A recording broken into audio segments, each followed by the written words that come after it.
அவங்களுக்கு சுரேந்தர் சாமி சொல்லும் தீர்வு வித்தியாசமானது. அதை பத்தி தெரிஞ்சுக்கலாம்னு அவரோட ஊரான தனக்கன் குளத்துக்கு வந்திருக்கேன். நம்ம நிறைய சித்தர்கள் சாமியார்களை பார்த்துருக்கோம். அவர் எல்லாரும் மக்கள்கிட்ட இருந்து எதுவுமே வாங்க மாட்டாங்க. ஒரு சில சித்தர்கள் மட்டும் பணம் வாங்குறத கேள்விப்பட்டிருக்கோம். ஆனால் சுரேந்திர சுவாமிகள் இங்கே வர்ற மக்கள்கிட்ட எது வேணாலும் கேட்பாராம். அவர் கேட்குறத கொடுத்துட்டோம் அப்படின்னா 1க்கு 10 மடங்கா நமக்கு திருப்பி கிடைக்கும் அப்படின்ற ஒரு நம்பிக்கை இருக்குது. உதாரணத்துக்கு மோதிரம், செயின், சைக்கிள், பைக், கார் இப்படி எது வேணாலும் கேட்பாராம். ஆனால் கேட்குறத மக்களும் கொடுத்துட்டு போயிருக்காங்க. அப்படி கொடுத்த பொருட்கள், கார், பைக்லாம் இங்கே நிற்கிறத நீங்கள் பார்க்க முடியும். சுரேந்தர் சாமி இருக்கிற இடத்துக்கு வந்துட்டேன். அந்த இடத்துல சாமி சிலைகள் இருந்தது. அந்த இடத்துல சில கார்களும், 2 வீலர் பைக்குகளும், சைக்கிள்களும் நிறைய நின்றுகிட்டு இருந்தது. இப்படி நிக்கிறதுக்கு காரணமான ஒரு ஆச்சரியத்தை சொன்னாங்க.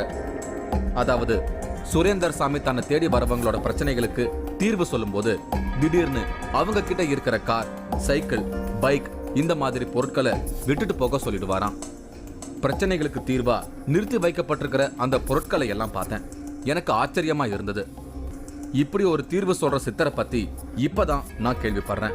அவரை உடனே பார்க்கறதுக்கு நான் ஆர்வமான ஒரு சின்ன ரூமோட வாசல்ல அழுக்கான ட்ரெஸ்ஸோட ஒருத்தர் உட்கார்ந்திருந்தாரு.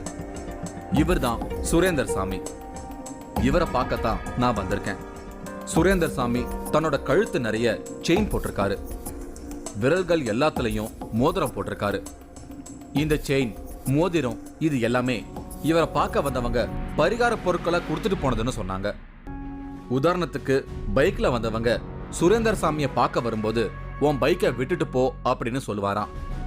அவங்களும் மறுபேச்சு எதுவும் பேசாம விட்டுட்டு போயிடுவாங்களாம். இப்படி செய்யறது தான் பிரச்சனைக்கான பரிகாரம்னு சொல்றாங்க. இங்க இருக்கிற வாகனங்களும் பொருட்களும் அப்படி வந்ததுதான்னு சொன்னாங்க. இப்படி ஆச்சரியமான அமானுஷ சித்தரா இருக்கும் சுரேந்தர் சாமி கிட்ட பேசுவதற்கும் பேட்டி எடுப்பதற்கும் முயற்சி பண்ணினேன். ஆனா அவர் கரெக்டா ஒத்துழைப்பு கொடுக்க மறுத்துட்டாரு. மதுரை தானா? ஆமா, பெரிய பிராசனாரு.